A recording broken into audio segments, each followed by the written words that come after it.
release, we got jammed up a little bit. Just get them to be quicker with their hands. They work on it a lot in their individual periods, but every once in a while just jumping in there and kind of trying to distract them a little bit. That's all I'm trying to do. Adam, when you see the Raiders on tape, what do you see? What sticks out? Well, playing these guys, we know a lot of their personnel from last year. We have a lot of weapons to deal with on offense. It's a new system for them with probably some of the similar concepts, but not.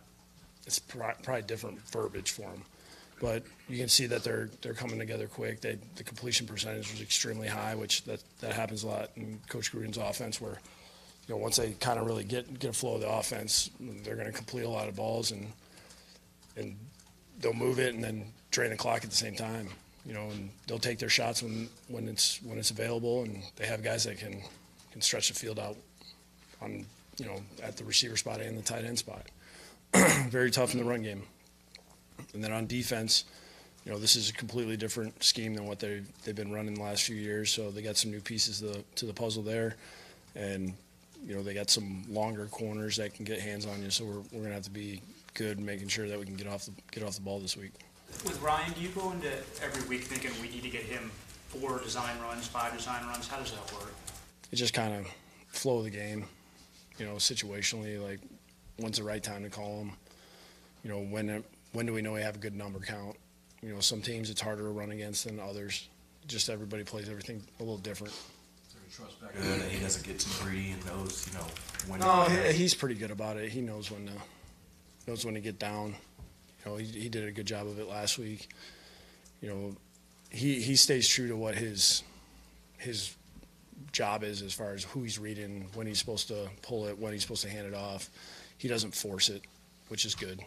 Adam, how do you grade your defensive line through 2 games? I think those guys have done a good job. They're doing well as a unit. I love the fact that they're all contributing and they're all playing.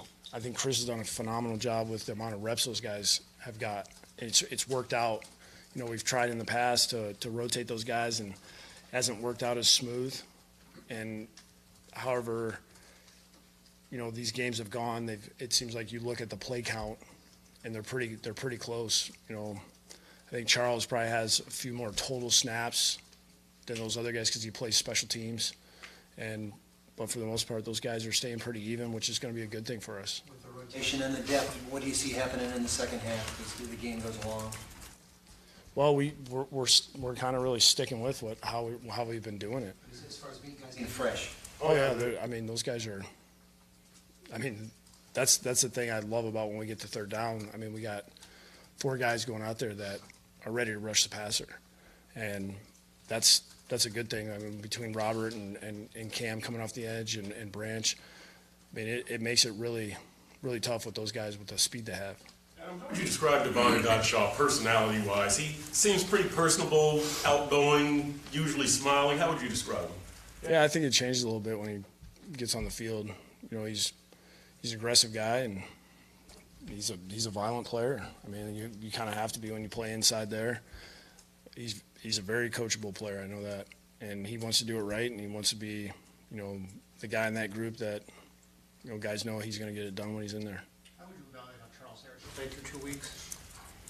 I think it's, I feel like he's had some plays, and we had a couple penalties in that. I think it was the first week where he was getting some pressure there, which they don't make the stat sheet, But I think he's doing what we're asking him to do, and we just got to keep applying that pressure. He's one of those guys, and that's why we have so many guys up, because when we move from one guy to the next, it just feels it's a different style of player, and he still has that speed that those other guys have, and he can turn that corner and put the pressure on the quarterback we need. Aside from the 2 penalties in week 1, Tunsil appears to have played well. Do you view it as a continuation, second half of last year, where he upped his game?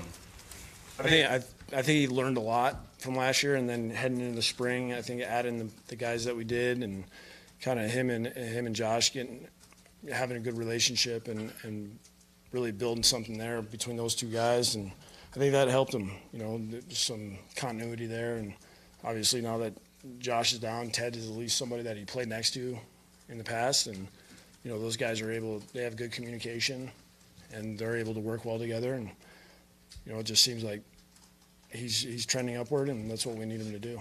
I was going to ask about him also. Kiko. Is Let's see Kiko- if George is better guy. Probably not. Is Kiko Yes, playing yeah, how he excuse me. was in 2016? When he first. It seemed like, he was around probably one of the more productive games I've ever seen by a linebacker, at least that I've been around. He was all over the place. I thought he did a great job hustling the football, good job of getting the ball out. He had some really good hits, and he was assignment sound. I think it really has been good with him and the two young guys in there. They're starting to develop a really good chemistry, and we just need to, week in and week out, find ways to get better and just keep on working on, throughout the season of getting better and improving on that chemistry with that group.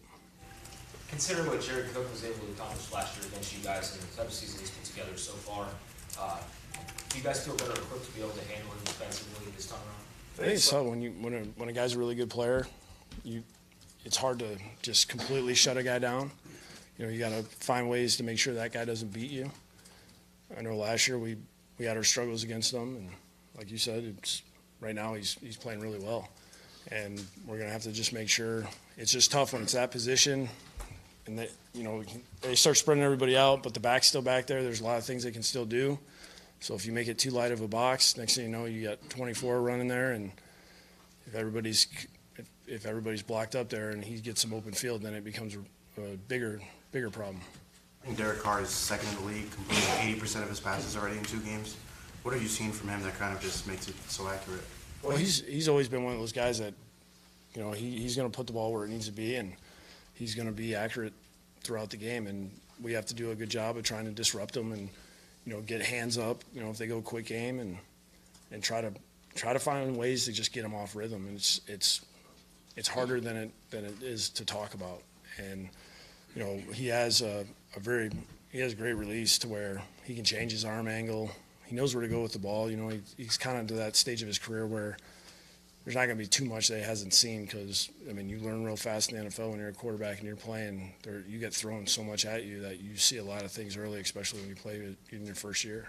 It struck me that when you think about Tankersley, Parker, others, and whether or not they're up or down, starting or not, it seems like there's a thought process that goes into that relative to, in this environment, you're not going to be guaranteed a spot in the starting lineup. You're not even going to be guaranteed a spot on the active roster week to week.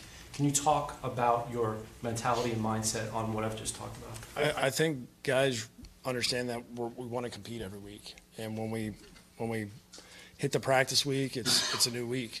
You have an idea sometimes, but there's usually a lot of spots that we're saying, hey, it's between you guys and whoever plays best, and both special teams, and whether it's offense or defense, that guy's up. So that's why we just want to make sure that, a guy doesn't feel like he's out, to where he's just going to be inactive every week. And that's the hardest thing to do. You just want guys to keep competing, because when something does happen and that player needs to be up, we need them ready. We need them to improve, just like anybody that's dressing for Sunday. And it's a tough battle, because it's mentally for a 24-year-old kid trying to keep his mind focused on his job. And it's the first time that you're probably being told you're not going to play this game. From what you saw all off season and in the preseason games, do you have a good idea yet of what you have in McTire as a cover corner? Yeah, we got a pretty good idea. I think there's a lot of trust there. He's not afraid to put hands on anybody and try to stay as tight as possible. He's not afraid to throw his body in there when running backs or any kind of receiver catches the ball and try to make a tackle. I think he since the time he's gotten here, he's done nothing but improve, and really that's the number one thing we're always looking for from players. Do you know Gruden at all? Just it's not like we're not talking every week or anything. Any good Gruden stories over the years? I don't have any. Not even like when he comes through for Monday Night Football, anything like that? Nothing? Adam, you guys have more running plays than passing plays right now. Is that no? This is not go in that direction. Is that a function of having the lead more, or what the defense gives you, and does that even mean anything through 2 games to you? I don't know. I mean, we did what we had to do to win the game. You know, I mean, I think this last game, it just kind of worked out that way to where, I mean, when we got to the end of the game and I looked at the numbers, I mean, I was a little surprised that we had that many more runs than pass attempts. So, but, you know, that happens a lot of times when you do have the lead and you get in a 4-minute situation and you're trying to work the clock down. You know, I mean, we had the ball with 5:56 left or something like that in the fourth quarter. So, I mean, you're not just going to start throwing it all over the place. You know, you get a couple first downs and you realize, all right, hey, if we actually stay in bounds, we'll keep this thing moving. If Rashad's unable to go, would you move Minka into that spot, or do you kind of like what Minka's doing as a Well, we got a whole bunch of different scenarios we worked out and just kind of talked about, so it's not really something I really want to put out there right now. With Drake and Gore, it's basically 2-1 in touches now in favor of Drake. Is that kind of where you want to live, or do you want it more 50-50? No, I think, I mean, our plan wasn't really for that the first game. It just kind of worked out that way because of the breaks we had. We were trying to be really careful, especially after that second one. I mean, it had been a long day. And we were a little concerned about some of our older guys to where, all right, hey, is this going to affect some of these guys? So we were smart with how we put those guys in the game, that first game. And then this last game, you know, there's been a couple times too where we've called plays and they're runs, but, you know, the ball ends up going out to one of the wide receivers because of what the defense does. So it just keeps happening when Frank's in for some reason. So we're always going to try to keep those guys close. That's the plan. I mean, we like when both those guys have the ball. Adam, does the heat factor, fourth quarter heat factor, go into game planning at all, considering what they might be wearing, or you guys are wearing, anything like that?